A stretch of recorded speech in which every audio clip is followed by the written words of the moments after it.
And then so next day from Punakha, we went to another province which is known as Wangdika, and then in the other the county is known as Phobjika.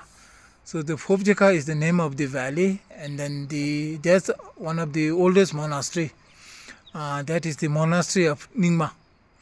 And then in the western part of Bhutan, so that is Phobjika or Gangte monastery is the only the Nyingma monastery that we had in Phobjika valley or the Gangte. So the Phobjika valley is believed is the valley after disappearing the glacier. So it formed the valley, and the valley over there is very marshy, and then it is one of the most beautiful valley that we had in Bhutan. And then we consider that, and then is the winter home for the black neck crane.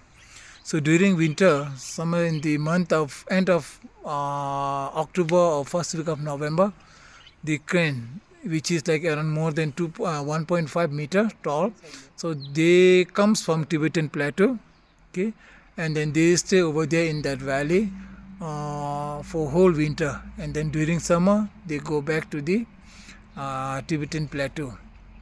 We visited monastery, and during that times when we went inside, so there was like the ritual, so we call it the summer retreat for the monks. And then after visiting the monastery, while coming out, so we had like privilege to have some prasad, okay. And then after, so we came down to the Punakha valley. It's the same valley that we stayed over there for 2 nights.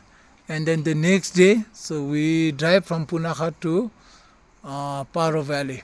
The drive from Punakha to Paro Valley is approximately 3 hours drive. Okay. And then upon reaching over here, this valley, so first we visited the Dungtse monastery. So Dungtse monastery is believed that it was like built somewhere in 15th century by one of the master or the yogi. So his name is Thangtong Gelpo, Druptop Thangtong Gelpo. So even we call him the bridge builder or the engineer of Bhutan. So during his visit to Bhutan, so he built it, the suspension bridge around like all the Himalayas, even Bhutan, all together. He had built it like 108 the bridges. Not only Bhutan, Nepal, India, Bhutan, Tibet, all together it was like 108 the bridges. So we visited his monastery, which is the top part is of like stupa, and then lower part is the monastery. So it's believed he built that monastery somewhere when he visited during 15th century. So that locality people were like affected by the leprosy. So to get rid of that disease, so he built that monastery.